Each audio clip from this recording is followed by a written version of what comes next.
Right. Venkatareddy గారు, ఇప్పుడు నిన్న పవన్ కళ్యాణ్ చూసిన తర్వాత ఒక అపరిచితుడు వ్యాఖ్యలాగా ఉన్నాయి. అంటే ఆయన ఏం మాట్లాడాడు అంతకుముందు, ఇప్పుడేం మాట్లాడుతున్నాడు, ఆయనకే అర్థం కాకుండా మాట్లాడుతున్నాడు. అంటే వాళ్ళ కార్యకర్తలకు అటు అర్థం కాదు ఆయన మాట్లాడేది, ప్రజలకు కూడా అర్థం కావట్లేదు. లేకపోతే ఏమంటాడు ఆయన, దారిని పోయే ప్రతి ఒక్కడు రాలేద్దామంటే ఊరికే ఉండవు అంటాడు. అంటే ఇప్పుడు ప్రొఫెసర్ నాగేశ్వరరావు గారు మీకు దారిని పోయేవాడు అయితే మీరు ఎందుకు రియాక్ట్ అయ్యారు? Point number 1. దారిని పోయేవాడు ఎవడో నిజంగా మాట్లాడితే మీరు ఎందుకు కేసులు పెడతారు? అతనికి దారిని పోయేవాడు ఎవడో ఏదో మాట్లాడుకుంటారండి. ఇప్పుడు మన కింద కామెంట్లు తిడతా పెడతారు, లేకపోతే మిమ్మల్ని ఇప్పుడు కాలర్ ఏదో మాట్లాడాడు, మన అందరి మీద కేసులు పెడతావా? ఎవడో దారిని పోయాడు సమాధానం చెబుతాం, ఏదో మాట్లాడుకుంటాడు. పైగా నా దాదాపు 50 ఏళ్ళు 49వ సంవత్సరంలోకి వస్తున్నాను. ఇంత కెరీర్లో రాజకీయ అంశాల మీద కేసులు పెట్టిన ఏకైక చరిత్ర ఇప్పుడు చంద్రబాబు గారు గత ప్రభుత్వాల్లో కూడా ఇట్లా ఎప్పుడు జరగల. ఇప్పుడు ఎందుకు ఇంత ఆయన స్థాయి ఎందుకు ఇట్లా పడిపోతుందో అర్థం కాకుండా ఉంది. మరి అది ఎవరు ఎఫెక్ట్? పవన్ కళ్యాణ్ గారు అడిగితే పెట్టారా, లేకపోతే లోకేష్ గారి సలహానా, ఏం అర్థం కాకుండా ఉంది.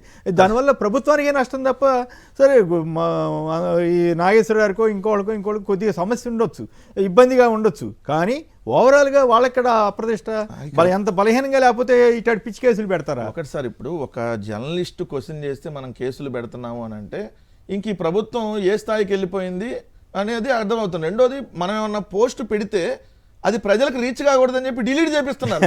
ఇక ఇంతకంటే దుర్మార్గమైనటువంటిది ఏముంటుంది అంటే వాళ్ళ తప్పులు బయట జనాలకు ఎక్స్పోజ్ కాకూడదు, భరించలేకపోతా ఉన్నారు.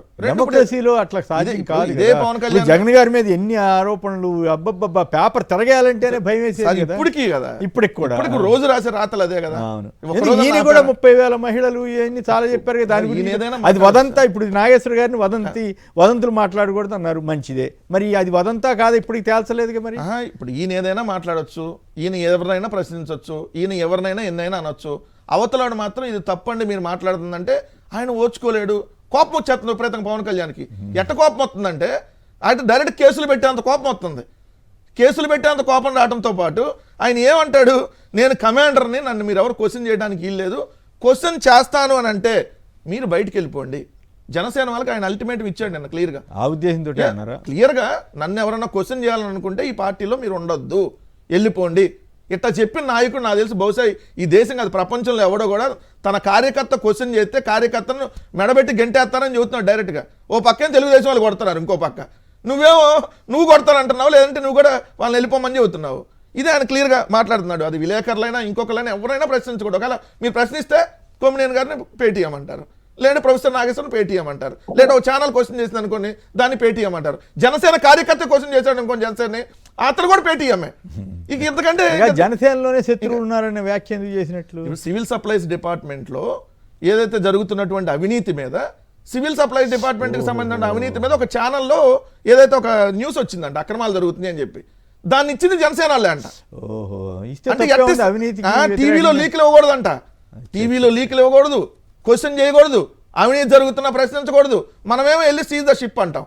సంవత్సరంన్నర సీజ్ ద షిప్, నవంబర్ 2024 ఏదైతే సంవత్సరంన్నర షిప్ పోయింది, షిప్ పోయింది, బియ్యం పోయింది, మళ్ళీ షిప్ వచ్చింది, మళ్ళీ పోయింది, ఇప్పుడు 3వ టర్మ్ వెళ్తుంది ఆ షిప్. మరి మనం ఏం చేస్తున్నాం? అదే జిల్లాకి మంత్రిగా ఉండి ఆడికెళ్ళి ఫోటోలకు ఫోజులు ఎత్తున్నాం. 2 బీజేపీ వాళ్ళు ఎందుకు మాట్లాడలేదని క్వశ్చన్ చేశాడు. బీజేపీ వాళ్ళు అన్ని ఇంత జరుగుతుంటే బీజేపీ వాళ్ళు ఎందుకు మాట్లాడలేదని. బీజేపీ వాళ్ళు ఇన్ఫ్యాక్ట్ తెలంగాణ బీజేపీ సీనియర్ నేత మురళీధర్రావు గారు నిన్న నాగేశ్వర గారిని కలిసే, లేకపోతే ఆయన సంఘీభావం చెప్పారు. అసలు ఇట్లాంటి కేసులు పెట్టడం అంటే ఆయన నిలదీశారు. ఇప్పుడు ఒకటి వాస్తవంగా ఇప్పుడు ప్రొఫెసర్ నాగేశ్వరరావు గారు మాట్లాడిన దాంట్లో ఇప్పుడు మేము కూడా కొంత విభేదిస్తున్నాం. దాంట్లో ఎందుకు, మేము ఎక్కడ బీజేపీతో మేము అంటకాగట్లా, బీజేపీతో మేము ఎటువంటి డైరెక్ట్ కానీ ఇండైరెక్ట్ పొత్తు కానీ మాకు లేదు. సో కానీ వాళ్ళకెవరో అమిత్ షా అలా అన్నాడు అనే విషయం ఆయన చెప్పినప్పుడు అది ఆయనకున్న ఏ సోర్స్ ప్రకారం చెప్పారనేది ఆయనకే వదిలేస్తున్నాం దాన్ని, అంతే తప్ప మేము ఎక్కడ దాన్ని చేయలే. కానీ వీళ్ళు ఆయన మీద పడి ఎట్లా పడ్డారని దారుణంగా ఆయన కండవా వేసేసి అఫీషియల్లో తెలుగుదేశం పార్టీ ట్విట్టర్ హ్యాండిల్ పెట్టేసి వైసీపీ కండవా వేస్తారు. వీళ్ళకి అలవాటే, వీళ్ళకి వైసీపీ కండవాలు వేయించి, ఇప్పుడు ఆ సీమరాజు అనేవాడికి వైసీపీ కండవా వేయించి మాట్లాడిస్తారు. అట్లని వీళ్ళని ఎవరన్నా ఇది చేస్తే వాళ్ళకి ఇట్లా కండవాలు వేయటం ఇట్లని వీళ్ళకి అలవాటే. ఒక్క పాయింట్ ఇక్కడ మాత్రం క్లియర్గా, సార్ కులాలను రెచ్చగొట్టే గుణం ఏంటి బాబు మీ అందరికీ అని చెప్పి ఈయన అడుగుతున్నాడు. అసలు ఈయనే కదా, మీకు రాష్ట్రం అన్న భావన అవసరం లేదు, దేశం అన్న భావన లేకపోయినా పర్లా, కులం అనే భావన మాత్రం లేకపోతే ఎట్లా, నా కులవాడు నాకు ఓటు అయిపోతే ఎట్లా, మిగిలిన కులాలు ఆ కులస్తులకు వేయట్లేదా అని చెప్పి కులాన్ని రెచ్చగొట్టింది మనమే కదా. ఎక్కడో రేపల్లెలో అమర్నాథ్ గౌడ్ అనేటటువంటి దాన్ని ఒక పిల్లాడిది ఇంకొకరికి సంబంధించి జరిగితే అక్కడ రెడ్లకి బీసీలకి గొడవ పెట్టింది మీ కూటమి పార్టీయే కదా, గొడవ పెట్టేటట్టుగా ప్రచారం చేసింది. ఒక మత్తు డాక్టరు పిచ్చెక్కి రోడ్డు మీద ఏదైతే ఇష్టం వచ్చినట్టుగా పోలీసుల్ని చంద్రబాబు నాయుడిని చంద్రబాబు ఆ రోజు ముఖ్యమంత్రిగా ఉన్న జగన్మోహన్ రెడ్డి గారిని ప్రధానమంత్రి మోడీ గారిని బండబూతులు తిడితే అక్కడ కులం తీసుకొని వచ్చింది మనం వీళ్ళే కదా. ఎక్కడో ఎవరో ఒకళ్ళ పర్సనల్ విషయాల మీద ఏమైనా జరిగితే దాన్ని తీసుకొని వచ్చి వాళ్ళు వీళ్ళని చంపారని చెప్పి కులాల గొడవలు తీసుకొచ్చింది వీళ్ళే కదా. ఈయన మాత్రం ప్రశ్నించకూడదు సార్. ప్రశ్నిస్తే మీరు అందరూ పేటీఎం సుగాలి ప్రీతికి ఎందుకు న్యాయం చేయలేదు మీరు ప్రశ్నించారనుకోండి, పేటీఎం గాళ్ళు మీరెవరు నన్ను ప్రశ్నించడానికి? నేనే ప్రశ్నించాలి, నేనే డబ్బులు తీసుకొని నేనే ప్రశ్నించాలి, అంత తప్ప మీరు ఎవరూ ప్రశ్నించకూడదు. రెండోది ఒకటైతే నిజం చెప్పాడు, అమిత్ షాతో మాట్లాడిన మాటలు బయటకు ఎట్టొచ్చినాయి అని. అమిత్ షాతో మాట్లాడిన విషయాలు బయటకు ఎలా వస్తాయి అన్నాడు. మరి ఆడ ఉంది ఎవరు మీటింగ్లో అమిత్ షా అని మళ్ళీ జరగలేదని కూడా చెప్తున్నారుగా. అని చెప్తున్నా అపరిచితుడు గజని ఆయన మర్చిపోతాడు. ఇప్పుడు ఏం మాట్లాడుతున్నాడు ఆయనకు మళ్ళీ అదే మీటింగ్లో ఏం మాట్లాడుతున్నాడో తెలియదు. అమిత్ షాతో మాట్లాడిన మాటలు బయటకు ఎలా వచ్చినాయంటే అక్కడ ఉంది ఎవరు? మీరు, అమిత్ షా, నాదెండ్ల మనోహర్. కోర్ కమిటీలో జరిగినప్పుడు వచ్చిన ఈ మాట కూడా అన్నాడు సార్, అమిత్ షాతో మాట్లాడిన విషయాలు బయటకు ఎలా వస్తాయి అని అడగటంతో పాటు అడిగితే మరి ఎవరు లీక్ చేశారు? మరి నాదెండ్ల మనోహర్దా? మరి మీ సమాధానం చెప్పాలి కదా. ఇంకో అంశం వచ్చేటప్పుడు విజయ్ సీఎం అవటం నాకు అసూయ కలిగిస్తుంది అన్నాడు. నిన్నే కదా ఊళ్ళో పెళ్లి కుక్కల హడావుడు అనేది, ఊళ్ళో పెళ్లి కుక్కల హడావుడు అనేది నువ్వే అనేది, అది మళ్ళీ నువ్వు నాకు అసూయ కలిగిస్తుంది అంటావు.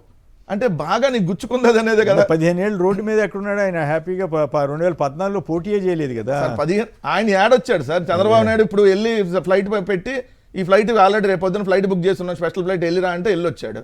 క్లియర్గా ఒకటి ఏం చెబుతున్నాడు, నేను 15 ఏళ్ళు బానిసత్వమే చేస్తా, మీరు ఉంటే ఉండండి పోతే పోండి అని క్లియర్గా చెబుతున్నాడు. ఇంకో మాట ఏమంటాడు, శత్రువు బలంగా ఉన్నప్పుడంట కొడతాడంట, బలహీనంగా ఉన్నప్పుడు కొట్టడంట. నీ జీవితంలో 3 పార్టీలు కలిస్తే తప్ప ఎమ్మెల్యే కాల 3 ఎలక్షన్లు, ఇది 3వ ఎలక్షన్. మళ్ళీ నువ్వు శత్రువు, బలము, బలహీనత, అసలు నీకు బలమే ఉంటేనే కదా. ఆయనకు సార్ ఇప్పుడు ఆయన ఏమంటాడు, బలం లేదంట కరెక్ట్ కాదులే కానీ ఆయనకి ఒక వర్గం నుంచి బాగా సార్ 3 పార్టీలు కలిస్తే 6% ఓట్లు వచ్చినాయి సార్. ఆడ సింగిల్ గా వచ్చింది కదా, బలం లేదని కూడా 3 పార్టీలు కలిస్తే తప్ప మనం ఎమ్మెల్యే కాల. వాళ్ళు 21 కాదు 15 ఇచ్చిన వాళ్ళనేవాడు ఆ టైంలో. చంద్రబాబు ఇంక ఎక్కువ ఇచ్చాడు అనవసరంగా. ఆ టైంలో 15 ఇచ్చిన యాక్చువల్ గా అది వాస్తవమే కాదని. కానీ పవన్ కళ్యాణ్ గారు ఆ రోజు నిజంగా మీరు అనుకున్నట్టు భయపడ్డాడు. కానీ ఆయన కనుక 50 సీట్లు 2 ఏళ్ళు సీఎం పదవి అంటే కూడా ఒప్పుకోవాల్సిన పరిస్థితి ఆ రోజు ఉంది. ఈయన ముందు భయపడేసరికి వాళ్ళకేముంది సరే ఉండి కానీ అన్నారు. మనం ఏం చెప్తే అది మన ఇంటి దగ్గర ఉంటాడు, మన ఇంట్లో మనిషి, మన కాంపౌండ్ లో మనిషి అనే టైప్ లో వాళ్ళు అలానే విధానం ఉంది సార్. ఎందుకు నిన్న చిన్న ఎగ్జాంపుల్ చెప్తాను సార్. నిన్న శుక్రవారం రోజు సచివాలయంలో చంద్రబాబు నాయుడు ఉన్నారు, పవన్ కళ్యాణ్ ఇద్దరు ఉన్నారు. అటవీ శాఖ అధికారులతో చంద్రబాబు నాయుడు సమీక్ష చేశాడు వితౌట్ పవన్ కళ్యాణ్. మళ్ళీ చంద్రబాబు నాయుడు చేశాడు అనగానే ఈయన మళ్ళీ అదే అటవీ శాఖ అధికారులను పిలిచి ఈయన సపరేట్ సమీక్ష చేశాడు. నిజమా? ఇదే సపరేట్ ఇద్దరు శుక్రవారం. ఇప్పుడు పుష్కరాల బాధ్యత నేను తీసుకుంటానంటున్నారు పవన్ కళ్యాణ్. రేపు పొద్దున ఏమన్నా ఇన్సిడెంట్లు జరిగితే అది కూడా బాధ్యత తీసుకోవాలి, జరగకూడదని మనం కోరుకోవాలి. ఎందుకంటే ఆ పుష్కరాలు వస్తేనే చంద్రబాబు నాయుడు ఉన్నప్పుడు ఈ పుష్కరాల్లో ఈ ఘటనలు జరుగుతూ ఉంటాయి. ఒకటి సార్ క్లియర్గా అయితే అధికారం ఇచ్చి చూస్తే ఎవరిదేంటో తెలిసిద్ది అన్నట్టుగా అబ్రహాం లింకన్ చెప్పినటువంటి మాటలు మనకు గుర్తొస్తాయి. ఇప్పుడు అధికారం ఇచ్చి చూశారు కాబట్టి పవన్ కళ్యాణ్ నిజస్వరూపం ఏంటో ఈ రోజు ఒక్కొక్కటి బయటపడతా ఉంది. మొన్నటిదాకేంది ప్రశ్నించాలి, మనం ప్రశ్నించే హక్కు ఉంది, మనకు వాక్ స్వాతంత్రం ఉందన్న ఆయన ఈరోజు వాళ్ళ వాక్ స్వాతంత్రం మీద కేసులు పెడతా ఉన్నారు, ప్రశ్నించినటువంటి వ్యక్తుల మీద కేసులు పెడతా ఉన్నారు. అందుకనే అధికారం ఇచ్చి చూస్తే ఆ విషయంలో పవన్ కళ్యాణ్ గారికి తెలిసి చేస్తున్నారో తెలియజేస్తున్నారో అని తెలియకుండా జరుగుతుందో కానీ తెలియకుండా చంద్రబాబు గారి వ్యూహాత్మకంగా తెలివిగా పవన్ కళ్యాణ్ గారు కూడా ఈ అప్రదిష్ట పాలు ఎదుటి చేస్తున్నారా అన్న అనుమానం వస్తుంది.